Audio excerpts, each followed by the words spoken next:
നിഷ്ഠയായ ജീവിതചര്യ കൊണ്ട് പുണ്യം പുലരുന്ന ഈ റംദാൻ മാസത്തിൽ വീണ്ടും ഗസൽ നിലാവിൽ ഞാൻ പ്രണവ് മധു. ഇന്ന് ഒരു അതിഥിയുണ്ട്, പരിചയപ്പെടുത്താം. നല്ല ഗസലിൻ്റെ നല്ല ഈണങ്ങളുടെ വഴിയിൽ നമ്മൾ ഒത്തിരി രാവുകൾ പിന്നിട്ടു. ഈണങ്ങളുടെ വഴിയിലും രചനയുടെ വഴിയിലും ഒരുപാട് വിശേഷങ്ങൾ പങ്കുവച്ചു ഞാനും നിങ്ങളും. ഞാൻ എന്നും പറയുന്നത് പോലെ നിങ്ങളുടെ ഫോൺ കോളുകൾ ധാരാളം നിങ്ങളുടെ ഫോൺ കോളുകൾ വരുന്നുണ്ട്. അത് പലപ്പോഴും നിങ്ങൾക്ക് കണക്റ്റ് ആവുന്നില്ല എന്ന് പറയുന്നത് പലപ്പോഴും സാങ്കേതികമായ ബുദ്ധിമുട്ടുകൾ കൊണ്ടാണ്. കാരണം ഒരേ സമയത്ത് നിരവധി കോളുകൾ വരുമ്പോൾ എടുക്കാൻ ഒക്കാത്തതുകൊണ്ടാണ്. നിങ്ങൾ വീണ്ടും വിളിക്കണം. കൃത്യമായിട്ട് നിങ്ങൾ ഓരോ കോളുകളും ഞാൻ അറ്റൻഡ് ചെയ്യും. ഇത് ഞാൻ അവതരിപ്പിക്കുന്ന പ്രോഗ്രാം എന്നതിലുപരി ഞാനും നിങ്ങളും ചേർന്ന് നമ്മൾ അവതരിപ്പിക്കുന്ന പ്രോഗ്രാമാണ്. ഗസൽ നിലാവിലേക്ക് എല്ലാവർക്കും വളരെ സ്നേഹനിർഭരമായ സ്വാഗതം. ഇന്ന് നമ്മുടെ ഈ ഗസൽ നിലാവിൽ ഒരു അതിഥിയുണ്ട്. ദുബൈയിൽ തന്നെ ഗസൽ ഗായകൻ എന്നറിയപ്പെടുന്ന നിരവധി മലയാളം ഗസലുകളുടെ നല്ല ഗായകൻ ശ്രീ സുനിൽ നെടുങ്ങാടിയാണ്. അദ്ദേഹത്തെ നമുക്ക് ഗസൽ നിലാവിലേക്ക് സ്നേഹപൂർവ്വം സ്വാഗതം ചെയ്യാം. സുനിൽ, നമസ്കാരം. താങ്ക്സ് മധുമാഷ്. എന്തൊക്കെയുണ്ട് വിശേഷങ്ങൾ? സുഖം. ഈ പരിപാടി ഇഷ്ടമാണല്ലോ അല്ലേ? ഞാനെല്ലാം കാണാറുണ്ട്. എനിക്ക് വളരെ സന്തോഷമുണ്ട്. കാരണം എനിക്ക് വളരെ പ്രിയപ്പെട്ട മധുമാഷിൻ്റെ പ്രോഗ്രാം ഞാൻ എങ്ങനെ മിസ് ചെയ്യും. എനിക്ക് നല്ല രണ്ട് പാട്ടുകൾ പാടാൻ ഭാഗ്യം. തീർച്ചയായിട്ടും നമുക്ക് കഥയിലേക്ക് വരാം. കാരണം ഈ എപ്പിസോഡിൽ ഈ നമ്മുടെ രാഗസൗന്ദര്യത്തെക്കുറിച്ച് ഒരുപാട് പ്രതിപാദിച്ചിട്ടുണ്ട്. പക്ഷേ ഏറ്റവും കൂടുതൽ അതിനകത്ത് നോട്ട് ചെയ്തപ്പെട്ടൊരു പാട്ടാണെന്ന് അറിയാമോ? ആവണിക്കായലോളാണ്. ഞാൻ 1-2 പാടിയത്. അപ്പോൾ അതൊരു മഹാഭാഗ്യമാണ്. തീർച്ചയായിട്ടും അത് 1-2 പേര് ആ പാട്ട് ഇങ്ങനെ പാടണമെന്ന് ആവശ്യപ്പെട്ടിട്ടുണ്ട്. അപ്പോൾ അന്ന് ഞാൻ പറയുകയും ചെയ്തു, ഇത് ഞാൻ മൊത്തം പാടുന്നില്ല, കാരണം ഇത് ഒറിജിനൽ പാടിയ ആളിവിടെ കൊണ്ടുവരുമെന്ന് പറയുന്നുണ്ടായി. അപ്പോൾ ഈ നമ്മൾ ഒരുപാട് ഗസലുകൾ ഇങ്ങനെ മലയാള സിനിമാ ശാഖയിൽ ഗസൽ പോലുള്ള പാട്ടുകളും അല്ലെങ്കിൽ ഗസലുകളും അതിൻ്റെ വഴിയെ പോണ ഒരുപാട് പാട്ടുകളുമുണ്ട്. അപ്പോൾ ഞാൻ സുനിലിൻ്റെ ഇപ്പോൾ ഞാനൊരു പ്രത്യേകതയുണ്ട്, ഞാൻ പാടുന്നത് എൻ്റെ തന്നെ പാട്ടുകളാണ്. അതെ, എൻ്റെ രചന, എൻ്റെ സംഗീതം, ചിലയിൽ എൻ്റെ രാഗവും ഞാൻ ഉൾപ്പെടുത്തിയിട്ടുണ്ട്. അപ്പോൾ സുനിൽ പാടുന്നത് അങ്ങനെയല്ല, നമ്മുടെ ചിരപ്രതിഷ്ഠ നേടിയ നമ്മുടെ മഹാസംഗീതജ്ഞരുടെ സൃഷ്ടികളായ പാട്ടുകളാണ്. അപ്പോൾ അങ്ങനെ 2 വഴികളാണ്. നമ്മൾ ഒരേ വഴികളാണെങ്കിൽ 2 ഓരങ്ങൾ കൂടി ഇങ്ങനെ പോയിക്കൊണ്ടിരിക്കുകയാണ്. സുനിലിന് പിന്നെ സുനിലിൻ്റെ പെട്ടെന്ന് ഈ ഇങ്ങനെ മലയാളം ഗസലുകൾ അല്ലെങ്കിൽ അങ്ങനെ പാടുമ്പോൾ ആദ്യം പാടുന്ന പാട്ട് ഏതായിരിക്കും? ഒരു പരിപാടിക്ക് ആദ്യം അല്ലെങ്കിൽ സുനിൽ പാടാൻ പറഞ്ഞാൽ ആദ്യം ഓർക്കുന്ന പാട്ട് ഏതായിരിക്കും? നമ്മൾ മലയാളീസ് എപ്പോഴും ഗസൽ എന്ന രീതിയിൽ ഓർക്കാൻ ഇഷ്ടപ്പെടുന്ന പാട്ടുകൾ അധികവും ബാബുക്കട പാട്ടുകളാണ്. അപ്പൊ നമ്മൾ ആ ഹിന്ദുസ്ഥാനിയുടെ ഒരു ബേസ് ഉള്ളത് കൊണ്ട് തന്നെ ഇപ്പൊ ബാബുക്കട പാട്ടുകളെ പറ്റി പറയുമ്പോൾ നമുക്ക് ഒരുപാട് നല്ല പാട്ടുകൾ മനസ്സിലേക്ക് ഓടിയെത്തും. ഒരു പുഷ്പം മാത്രം, താമസം എന്തേ, ഒന്നും ഗസലുകൾ എന്ന് കൃത്യമായിട്ട് പറയാൻ പറ്റില്ലെങ്കിലും നമുക്ക് ഗസലിന്റെ ഫീലാണ്. അപ്പോൾ നമ്മളിവിടെ നമ്മുടെ ഗസൽ നിലാവിൻ്റെ വഴികൾ എന്ന് വെച്ചാൽ ഞാനൊരു പാട്ടിനെ, പ്രധാനമായ ഒരു പാട്ടിനെ കുറിച്ച്, രചനയെക്കുറിച്ച് ഒക്കെ പാടും. അപ്പോൾ ഞാനിന്ന് ഓരോ പാട്ട് സെലക്ട് ചെയ്യാറുണ്ട്. കാരണം ഞാൻ കൂടുതലും പ്രണയത്തെ ബേസ് ചെയ്തുള്ള പ്രണയഗാനങ്ങൾ തന്നെയാണ് കൂടുതലും പാടുക. പക്ഷേ വ്യത്യസ്തമായ വിഷയങ്ങൾ അതിനകത്ത് ആധാരമാകാറുണ്ട്. പലപ്പോഴും എൻ്റെ സൗഹൃദം, ബാല്യം, ഓർമ്മയൊക്കെ ഉണ്ട്. ഇന്ന് ഞാൻ ഏത് പാട്ട് പാടണം സുനിൽ നിശ്ചയിക്കാം. ഒരുപാട് പാട്ട് നിശ്ചയിക്കരുത്. മധുമാഷ് ചെയ്ത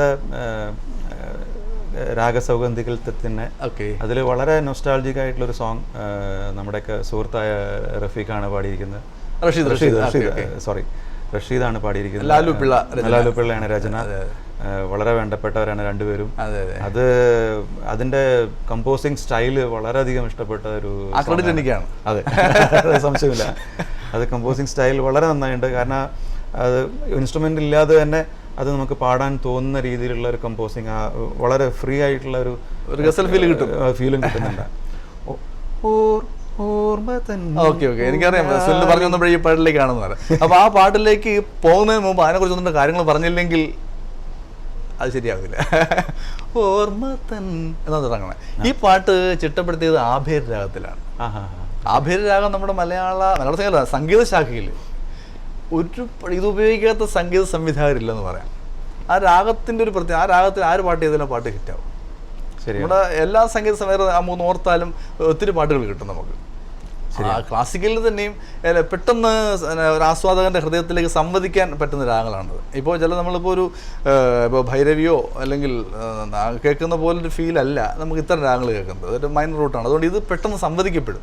അതുകൊണ്ടാണ് ഇതിലെ കീർത്തനങ്ങൾ പോലും ഇപ്പം നമുക്ക് അറിയാം. ആഭേരി ഇപ്പോൾ നമ്മൾ ആദ്യം ഈ ആഭേരി ആദ്യം എന്നല്ല, നമ്മുടെ ഈ പാട്ടുകളിൽ നമ്മൾ വരികയാണെങ്കിൽ ഇപ്പോൾ സഗമ പനി സനി ദപ മഗരി നീ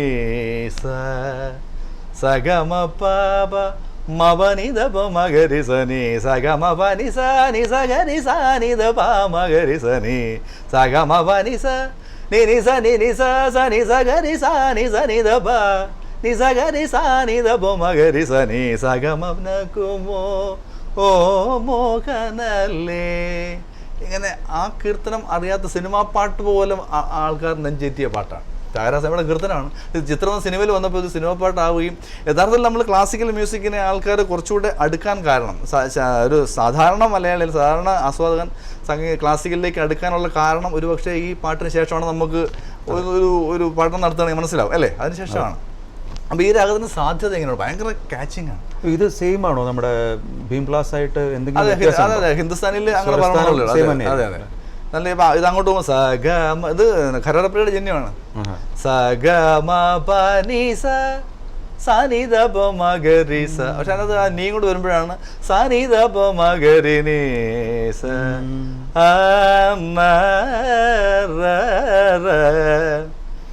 സിനിമാ പാട്ടുകളിൽ പ്യുവറായിട്ട് ആഭേരിയാണോ അതോ നമ്മുടെ ഹിന്ദുസ്ഥാനി വെർഷനാണോ കൂടുതൽ യൂസ് ചെയ്തിരിക്കുന്നത്? അല്ലേ, നമ്മളുടെ പാട്ടെല്ലാം നമ്മുടെ ഈ ആഭേരി ബേസ് തന്നെ. ഇപ്പൊ നമുക്ക് പിന്നെ നൗഷാദ് എന്ന ആ വലിയ ലെജൻഡിന്റെ പാട്ട് കാണുകയാണെങ്കിൽ മാനസ നിലയിൽ പൊന്നോളങ്ങൾ, ദേവരാമേഷയ്ക്ക് വരികയാണെങ്കിലോ ഒരുപാട് പാട്ടുകൾ ചെയ്തിട്ടുണ്ട്. ഇപ്പോൾ സ്വർഗായികേ ഇതിലേ ഇതിലേ അഭേരയാണ്. അതുപോലെ ഇന്ദ്രവല്ലരി പാടിക്ക്. ഇന്ദ്രവല്ലരി പൂച്ചൂടി വരും സുന്ദര ഹേമന്തരാത്രി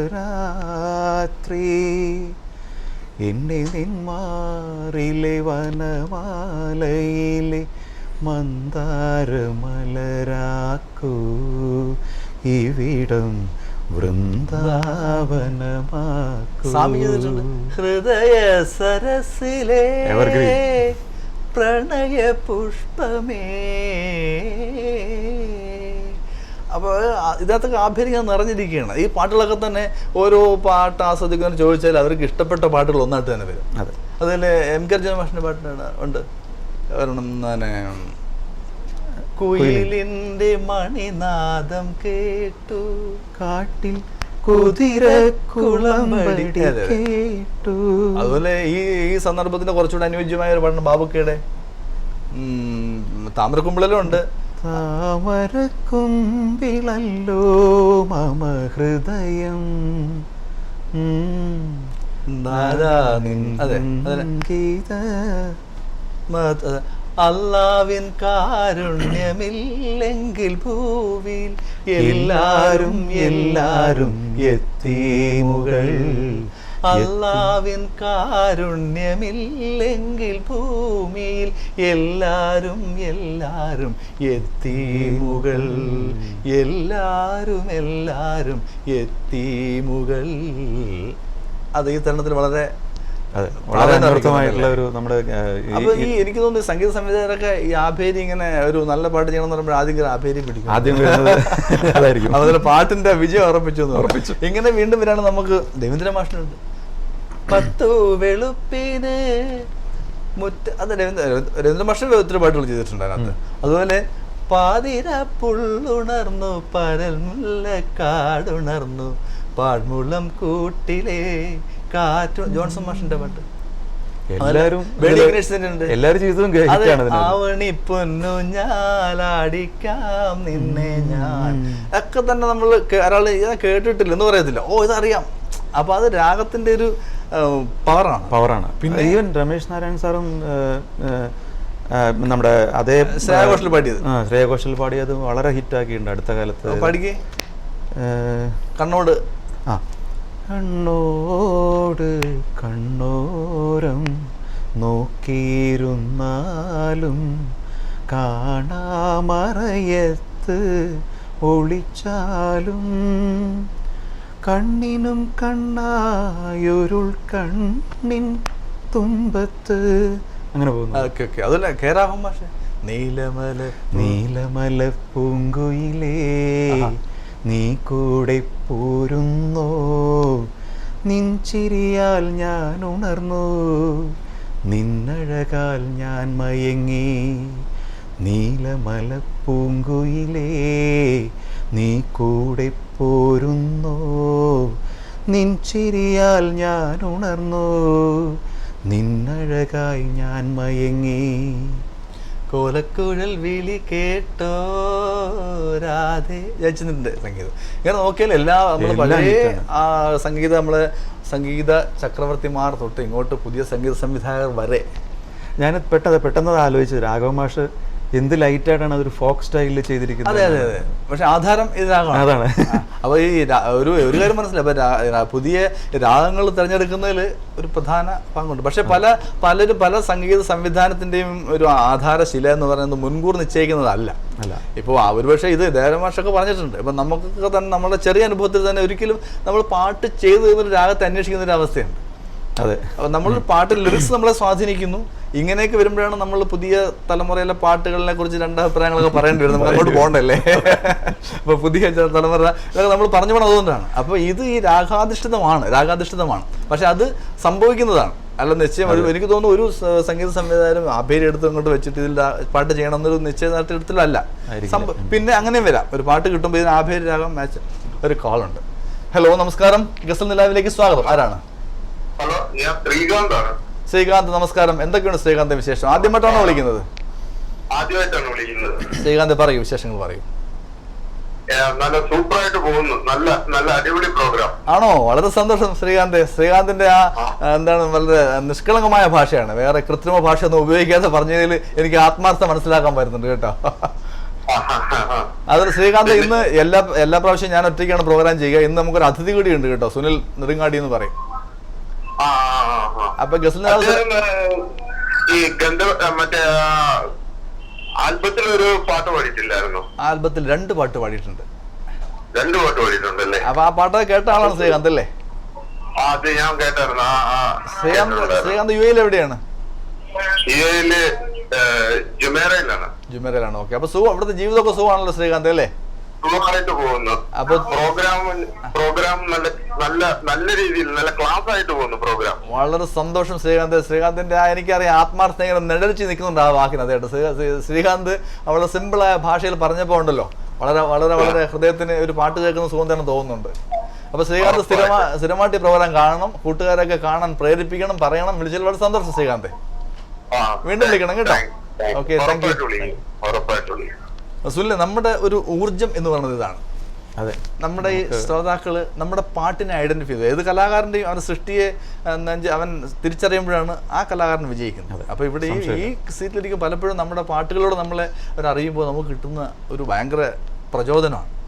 അപ്പൊ നമ്മള് എനർജി. അതെ അതെ. നമ്മളിപ്പോ സമയം കുറെ കഴിഞ്ഞെങ്കിലും ഇതുവരെ കഥ പറച്ചിലേ നടന്നുള്ളൂ, പാട്ട് വന്നില്ല. അപ്പൊ നമ്മൾ സുനിൽ പറഞ്ഞ ഓർമ്മ തരുന്ന പാട്ടിലേക്ക് പോയിട്ട് നമുക്ക് സുനിലിന്റെ വിശേഷങ്ങളിലേക്കും സുനിലിന്റെ ഗസലുകളിലേക്കും മാത്രമല്ല സുനിലിൽ നിന്ന് പ്രധാന ഡ്യൂട്ടി സുനിൽ തന്നെ പാടിയ പാട്ട് പാടുക എന്നുള്ളൊരു ഡ്യൂട്ടി നിശ്ചിതമായിട്ടുണ്ട്. ഒപ്പം നമുക്ക് ഈ വിശേഷങ്ങളിലേക്ക് വരാം. ഓർമ്മ തൻ ഊഞ്ഞാലിലാടിയുലഞ്ഞു ഞാൻ ഒരോണത്തിരുമുറ്റത്തെത്തി. ഓർമ്മ തൻ ഊഞ്ഞാലിലാടിയുലഞ്ഞു ഞാൻ ഒരോണത്തിരുമുറ്റത്തെത്തി. ഹലോ ഹലോ ഹലോ നമസ്കാരം. ഹലോ നമസ്കാരം. ഗസൽ നിലാവിലേക്ക് സ്വാഗതം. ആരാണ്? ഹലോ, പറഞ്ഞോളൂ. കേൾക്കാം, പറഞ്ഞോളൂ. ഹലോ, കേൾക്കുന്നുണ്ട്, പറഞ്ഞോളൂ. ഹലോ, കോൾ കട്ടായി പോയി. നമുക്ക് കേൾക്കാവുന്നതായിരുന്നു. ഓർമ്മ തൻ ഊഞ്ഞാലിലാടിയുലഞ്ഞു ഞാൻ ഒരോണത്തിരുമുറ്റത്തെത്തി. ഒന്നിനോടൊന്നു ചേർന്നാടിക്കളിച്ചൊരാ നാളുകൾ ഇന്നെൻ്റെ നൊമ്പരമായി. ഓർമ്മ തൻ ഊഞ്ഞാലിലാടിയുലഞ്ഞു ഞാൻ ഒരോണത്തിരുമുറ്റത്തെത്തി. ഒന്നിനോടൊന്നു ചേർന്നാടിക്കളിച്ചൊരാ നാളുകൾ ഇന്നെൻ്റെ നൊമ്പരമായി. ഒന്ന് രണ്ട് വാക്കുകളിൽ നമുക്ക് തരുന്ന സൂചനകളിലൂടെ ഒരുപാട് ഓർമ്മകൾ സമ്മാനിക്കുന്നുണ്ട് അല്ലേ? അതായത് ഈ ഓണം ഒരു പദത്തിലൂടെ ഓണത്തെ നമ്മുടെ മുമ്പിൽ എത്തിച്ചു. ഊഞ്ഞാൽ ഓണത്തിൻ്റെ ഒരു സിമ്പലാണ് ഊഞ്ഞാൽ. അപ്പോൾ ഓർമ്മകൾ ഊഞ്ഞാലാടുകയാണ്. ഒരു മാങ്കൊമ്പിൽ നിന്ന് മറ്റു മാങ്കൊമ്പിലേക്കല്ല, ഒരു മനസ്സിൽ നിന്ന് മലയാള നാട്ടിലേക്കാണ് ഊഞ്ഞാലാടുന്നത്, ഓർമ്മയുടെ ഊഞ്ഞാലാടുന്നത്. അത് ഒരു ഓണമുറ്റത്തെത്തി. നല്ല കവിഭാഷ, ലാലു പിള്ളയുടെയാണ് വരികൾ. ഓർമ്മ തൻ ഊഞ്ഞാലിലാടിയുലഞ്ഞു ഞാൻ. ആ ഒരു ഊഞ്ഞാലിൻ്റെ ആട്ടം കണ്ടില്ലേ? അത് ഓർമ്മ തൻ ഊഞ്ഞാലിലാടിയുലഞ്ഞു ഞാൻ ഒരോണത്തിരുമുറ്റത്തെത്തി. കോളുണ്ട്. ഹലോ. ഹലോ, നമസ്കാരം. ഗസൽ നിലാവിലേക്ക് സ്വാഗതം. ആരാണ്? എന്റെ പേര് സ്മിത. സ്മിത, നമസ്കാരം. എവിടുന്നാ വിളിക്കണം സ്മിത? ഞാനിവിടെ ദുബായിന്ന്, ജബലാലിന്ന്. ഓക്കെ, എന്തൊക്കെയുണ്ട് വിശേഷം സ്മിത? വിശേഷം നല്ലത്. ഒത്തിരി സന്തോഷമുണ്ട് എന്റെ ഓഫീസിൽ വർക്ക് ചെയ്യുന്ന കൂടെ ആളിരിക്കുന്നതിൽ കണ്ടതില്. അതെയോ? Smita, that's a very big surprise. Actually, I know her. Okay, അപ്പോൾ സ്മിത അവിചാരിതമായിട്ട് ഗസൽ നിലാവ് കണ്ടതാണോ അതേ ഗസൽ നിലാവിന്റെ കാഴ്ചക്കാരിയാണ്? ഇല്ലല്ല, ആക്ച്വലി ഞങ്ങള് ഇവിടെ ഷിഫ്റ്റ് ചെയ്തിട്ട് എത്തിസലാത്തിന്റെ കണക്ഷൻ ആദ്യമായിട്ടാ കിട്ടുന്നത് NTV-യില്. Okay okay. അപ്പം ഇങ്ങനെ ഹസ്ബൻഡ് ഇങ്ങനെ വെച്ചപ്പോ ഗസൽ നിലാവ് കണ്ടു. അപ്പൊ പെട്ടെന്ന് നോയിങ് ഫേസ് കണ്ടപ്പോഴത്തേക്ക് സർപ്രൈസ്ഡ് ആയിപ്പോയി. Okay okay. എന്തായാലും ഈ പ്രോഗ്രാം എനിക്കൊരു കാര്യം പറയാനുള്ളത്, ഇപ്പോ എല്ലാ ആഴ്ചയിലും സുനിൽ ഉണ്ടാവില്ല, പക്ഷെ ഈ പ്രോഗ്രാം കാണുന്ന എല്ലാ ആഴ്ചയിലും സ്മിത ഉണ്ടാവണം കേട്ടോ. ഇല്ല, അത് ഡെഫിനറ്റ്ലി ഒത്തിരി ആക്ച്വലി കണ്ടപ്പോ ഒത്തിരി സന്തോഷമായി. കാരണം പഠിച്ചുള്ള ഒരു മുഖം ഇത്ര അടുത്തറിയുന്ന ആള്. അപ്പൊ ഈ ഗസൽ നിലാവിൽ സുനിൽ വന്നതിന്റെ സന്തോഷം മാത്രമേ ഉള്ളൂ. ഞാൻ ഈ പ്രോഗ്രാം അവതരിപ്പിക്കുന്ന സന്തോഷമൊന്നുമില്ല. എന്റെ ഗുരുവാണ് മധുമാഷ്. ഇല്ല, അതുകൊണ്ടല്ല, തീർച്ചയായും അതും ഇതൊരു അഡീഷണൽ പ്ലസ് പോയിന്റ്. ഞാൻ വെറുതെ ചോദിച്ചാണ്, ആ വികാരം മനസ്സിലാവും. എന്തായാലും സ്മിത വിളിച്ചതിൽ വളരെ സന്തോഷം. എന്തെങ്കിലും പറയാനുണ്ടോ? സുനിലോടൊന്നും പറയാനുണ്ടോ? സുനിലോട് എന്തെങ്കിലും ചോദിക്കാനുണ്ടോ? ഇല്ല, സുനിലേട്ടന്റെ അടുത്ത് ഞങ്ങൾ പാട്ടൊക്കെ ലൈവായിട്ട് കേട്ടോളാം. അതെ, ഓക്കെ ഓക്കെ ഓക്കെ. എന്തായാലും വിളിച്ചതിൽ വളരെ സന്തോഷം സ്മിത. എല്ലാ ഈ ഗസൽ നിലാവിന്റെ സ്ഥിരം ഒരു കാഴ്ചക്കാരി ആവട്ടെ. ഓക്കെ, ഗസൽ നിലാവിനും പിന്നെ സുനിലേട്ടനും all the best. Thank you. അത് മധുമാഷ്ക്കുള്ളതാണ് ആക്ച്വലി. അതെ, കാരണം ആ രണ്ട് പാട്ടുകളും വളരെ ഇഷ്ടപ്പെട്ടിട്ടുണ്ട്. ആണല്ലേ? Okay okay. നമുക്ക് ഈ പാട്ട് ഇഷ്ടപ്പെടുന്നവരെ കാണുമ്പോൾ ഒരു ബന്ധുവിനെ കാണും പോലെയാണ്. That was A very pleasant surprise. കാരണം ഞാൻ ഒട്ടും വിചാരിക്കാത്ത, ഞാൻ ഈ കാര്യം ആരോടും പറഞ്ഞിട്ടില്ല. അതെ, രഹസ്യമായിട്ട് വെച്ചേക്കായിരുന്നു. ഇത് കഴിഞ്ഞിട്ട് പറയാനല്ലോ, ഇന്നലെ കഴിഞ്ഞു എന്ന് പറയാൻ, റെക്കോർഡ് ചെയ്തിട്ട് പിന്നെ കാണിക്കാമല്ലോ എന്നുള്ളൊരു. നമുക്കുള്ള നിയോഗങ്ങൾ ഇങ്ങനെ വെച്ചിട്ടുണ്ട്. നമ്മളെ ആരൊക്കെ കാണണം, അത് നമ്മളതൊക്കെ പാടണം എന്നൊക്കെ ഇങ്ങനെ നമ്മുടെ വിധാതാവ് നിശ്ചയിച്ചിട്ടുണ്ട്. അപ്പൊ നമ്മൾ വന്നത് ഓണത്തിലാണ്. അതെ. ഓർമ്മ തൻ ഊഞ്ഞാലിലാടിയുലഞ്ഞു ഞാൻ ഒരോണത്തിരുമുറ്റത്ത്. Hello hello hello. വിളിച്ചിട്ടുണ്ട്. ഞാൻ എന്റെ പേര് മോഹൻ പാരിപ്പള്ളിയിൽ. മോഹൻ, നമസ്കാരം. ആദ്യത്തെ എപ്പിസോഡിൽ വിളിച്ച ആളാണ് മോഹൻ. അതെ. എന്തൊക്കെയുണ്ട് വിശേഷങ്ങൾ? നന്നായി പോകുന്നു സാറേ. ഇന്ന് വിളിക്കാൻ ഒരു പ്രത്യേക കാര്യമുണ്ട്. പറയൂ. എനിക്ക് ആ CD-യിൽ ഏറ്റവും ഇഷ്ടപ്പെട്ട ഗാനങ്ങളിൽ ഒന്നായിരുന്നു അതിനകത്ത് ആവണിക്കായലോളം. ഇതിനേറെ ആനന്ദലബ്ധിക്കിനി എന്ത് വേണം? അത് പാടിയ ആള് തന്നെ ഇവിടെ ഇരിക്കുകയില്ലേ? ആവണിക്കായലോളം പാടിയ ആള് തന്നെ ഇരിക്കുകയാണ്. അപ്പൊ ആവണിക്കായലോ അത് പുള്ളിക്ക് ആദ്യമായിട്ട് നമ്മളൊരു നമസ്കാരം കൊടുക്കുന്ന കാര്യം. നന്നായി പാടിയിരുന്നു ആ പാട്ട്. തീർച്ചയായിട്ടും നമസ്കാരം സ്വീകരിച്ചിരിക്കുന്നു. ഗുരുവിനും അത് പാസ് ഓൺ ചെയ്തിരിക്കുന്നു. അതെ. അപ്പൊ പിന്നെ ഇന്ന് ആ പാട്ടൊന്ന് ലൈവായിട്ട് പാടിക്കണേ സാറേ. അതൊന്ന് റിക്വസ്റ്റ് ചെയ്യാൻ വേണ്ടിയാണ് വിളിച്ചത്. തീർച്ചയായിട്ടും ഉണ്ട്. ഞാൻ വേറെ കാര്യം പറയട്ടെ, ഈ ഒന്നാമത്തെ എപ്പിസോഡ് കണ്ടിട്ട് പിന്നെ ഇപ്പോഴാണോ കാണുന്നത്? സ്ഥിരമായിട്ട് കണ്ടോണ്ടിരിക്കുകയാണോ? കാരണം മോഹൻ കണ്ടോണ്ടിരിക്കുകയാണ്. പക്ഷെ ഇന്ന് ഭയങ്കര സർപ്രൈസ് ആയിട്ട് കാര്യം, സുനിൽ നെടുങ്ങാടിയാണെന്ന് സാർ ഇൻട്രൊഡ്യൂസ് ചെയ്തപ്പോഴത്തേക്ക് സുനിൽ നെടുങ്ങാടിയുടെ ആ അതിനകത്തെ ഹൈലൈറ്റ് പാട്ടുകളിൽ ഒന്നായിരുന്നു ഈ ആവണിക്കായലോളം. ഭയങ്കര വെറൈറ്റി ആയിട്ട്. അത് എനിക്കും അനുഭവപ്പെട്ടുണ്ട്. പലരും വിളിച്ചിട്ട് എന്നോട് ചോദിക്കുകയുണ്ടായിട്ടുണ്ട്. എനിക്കത് പലപ്പോഴും മനസ്സിലായിട്ടുണ്ട്. സാർ എന്തായാലും ഒന്ന് വയ്ക്കണം സാർ. എന്തായാലും തീർച്ചയായിട്ടും അതൊരു മോഹൻ രണ്ടാമത് വിളിച്ചതിൽ വളരെ വളരെ സന്തോഷം കേട്ടോ. വീണ്ടും വിളിക്കാം. ഓക്കെ, ഇടയ്ക്കിടയ്ക്ക് വിളിക്കണം, അല്ലെങ്കിൽ നിങ്ങളൊക്കെ ഉണ്ടെന്ന് എന്തായാലും നമുക്ക് അറിയുള്ളൂ കേട്ടോ. Okay, thank you. Thank you. അപ്പോൾ സുനിലിന് ഒരുപാട്, ഞാൻ കരുതുന്നത് അറിയാമോ, എനിക്കാണ് ഇവിടെ ഫാൻസ് ഉണ്ട്, സുനിലിനും ഫാൻസ് ഉണ്ട് ഇവിടെ. ആക്ച്വലി മധുമാഷ്ക്ക് അവകാശപ്പെട്ടതാണ് എല്ലാം. ഓക്കെ, അപ്പോൾ ഷെയർ ചെയ്യാം അല്ലേ? അതെ, 90% മധുമാഷ്ക്കാണ്, 10% നമുക്കും വേണ്ട, 50-50 ആവാം. ഓർമ്മ തൻ ഊഞ്ഞാലിലാടിയുലഞ്ഞു ഞാൻ ഓരോണത്തിരുമുറ്റത്തെത്തി, ഒന്നിനോടൊന്നു ചേർന്നാടിക്കളിച്ചൊരാ നാളുകൾ ഇന്നെൻ്റെ നൊമ്പരമായി. നമുക്ക് ഈ നല്ല കാര്യങ്ങൾ നൊമ്പരമാകുന്നത് നഷ്ടപ്പെടുമ്പോഴാണ്. ഇതൊരു നമുക്ക് ഈ ഒരു അല്ലെങ്കിൽ ഒരു മറുനാട്ടിൽ ജീവിക്കുന്ന ഒരാളുമായിട്ട് താരതമ്യം ചെയ്യുമ്പോഴാണ് ആ പാട്ടിൻ്റെ ഒരു ഡെപ്ത് മനസ്സിലാവുക. അതെന്താണെന്ന് വരുന്ന വരികളിലേ മനസ്സിലാവുകയുള്ളൂ.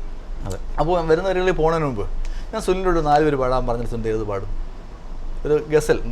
സുനിൽ സ്റ്റേജിൽ ഇഷ്ടംപോലെ മലയാളം ഗസലിൻ്റെ ആളാണ്. എനിക്ക് ഞാനിത് മാനസികമായി പ്രിപ്പയർഡ് ആയില്ലെങ്കിലും പെട്ടെന്ന് ഇത് കേട്ടപ്പോൾ ലാലുവിൻ്റെ ലൈൻസ് എനിക്ക് പെട്ടെന്ന് ഓടിപ്പോയത് വേറൊരു വളരെ ഫേമസ് ആയിട്ടുള്ളൊരു ഗസൽ, ജഗ്ജീത് സിംഗ് പാടിയ ഒരു ഗസലുണ്ട്.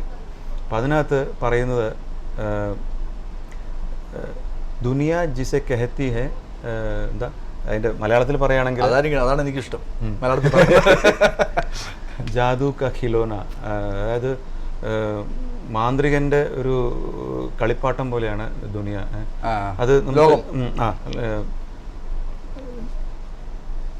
അപ്പം അതിൽ ഇതേപോലെ ചില ലൈൻസ് ഇങ്ങനെ, അതായത് കവികളെല്ലാം ഒരുപോലെയാണ് ആലോചിക്കുന്നത് എന്നുള്ള പെട്ടെന്ന് അത് വന്നു. അത് ഈ പറയുന്നതിനേക്കാൾ അത് ഒളിപ്പിച്ചു വെക്കും. അതെ, അതാണ് കവിതയുടെ ഭംഗി. ചില കവിതകൾ ആശയപരമായിട്ട് ശ്രേഷ്ഠമായിരിക്കും, ചിലത് ആ കാവ്യാത്മക കൊണ്ട് ശ്രേഷ്ഠമായിരിക്കും, ചില കവിതകൾ രണ്ടും കൊണ്ടും ശ്രേഷ്ഠതായിരിക്കും. അതാണ് ചില കവികളൊക്കെ നമുക്ക് ചില കവികൾക്ക് ഇത് എന്താണ് ജ്ഞാനവിടവ് കിട്ടുന്നില്ലേ, ഭാഷാപരമായ ശ്രേഷ്ഠതയും ആശയപരമായ ശ്രേഷ്ഠതയും. അത് അപ്പോൾ എനിക്കത് പറഞ്ഞു വന്നത് ലാലുവിൻ്റെ ആ ഭാവന നന്നായിട്ടുണ്ട്. അത് വരുന്ന വരികളിൽ ഒരുപാട് നമ്മളെ മനസ്സിനെ തൊട്ട് നോവിക്കുന്ന, അതെ, ഒരു ഭയങ്കര വിഷാദത്തിലേക്ക് വിടുന്നില്ല, ചെറിയ നൊമ്പരങ്ങൾ ഓർമ്മപ്പെടുത്തലുണ്ട്, നല്ല വരികളാണ് എനിക്ക് വരാം. അപ്പോൾ സുനിൽ പാടിയിട്ട് ഞാൻ വരാം. അതാണ് സുനിലിൻ്റെ ആൾക്കാർ ഇങ്ങനെ കേട്ടിരിക്കുകയാണ്. പഠിക്കുള്ളൂ, എനിക്ക് ഇഷ്ടപ്പെട്ട ഗസൽ പഠിക്കുള്ളൂ. മലയാളത്തിൽ എനിക്ക് എല്ലാവരും പറയും ബാബുക്കയാണ് ഗസലിൻ്റെ എല്ലാം എന്ന്. പക്ഷേ ഒരു സത്യം പലർക്കും അറിയാത്ത, ബാബുക്ക ചെയ്തതിനേക്കാളും ഗസലിൻ്റെ തനതായ കുറച്ച് ഗസൽ സിനിമാ പാട്ടുകളിൽ തന്നെ നമ്മുടെ എ ടി ഉമറും ONV സാറും കൂടി ചെയ്തിട്ടുള്ള ദാസേട്ടൻ പാടിയുള്ള ഒരു പാട്ട് പലരും കേട്ടിട്ടുണ്ടായിരിക്കില്ല. ഹിന്ദുസ്ഥാനി ബേസ് കിടക്കുന്ന ഈ പാട്ട് പലരും കേട്ടിട്ടുണ്ടായിരിക്കില്ല. ഇതൊരു ഗസലാണ്, പ്യുവർ ഗസൽ രീതിയിലാണ്. നമ്മുടെ കവിതയാണ് നീ, ഏതാ സിനിമ, ഗസ്റ്റ് ഹൗസോ അതോ റെസ്റ്റ് ഹൗസ് അങ്ങനെ എന്തോ ഒരു സിനിമയാണ്, എനിക്ക് ഓർമ്മ. പഴയ സിനിമയാണ്. ഗസലിന്റെ എന്താണോ ആവശ്യപ്പെടുന്നത് നീതമായ ചട്ടക്കൂടിൽ തന്നെയാണ് അത് പാടിക്കുള്ളൂ. കവിതയാണു നീ നോവുമെന്നാത്മാവിൽ, അമൃത ശീതള വർഷമായി വന്നു നീ. കവിതയാണു നീ നോവുമെന്നാത്മാവിൽ, അമൃത ശീതള വർഷമായി വന്നു നീ. വെറുമൊരു മരുഭൂവിൽ നിറുകയിലരിയൊരു വർഷബിന്ദുവായി വന്നു നീ, വർഷബിന്ദുവായി വന്നു നീ. കവിതയാണു നീ നോവുമെന്നാത്മാവിൽ, അമൃത ശീതള വർഷമായി വന്നു നീ.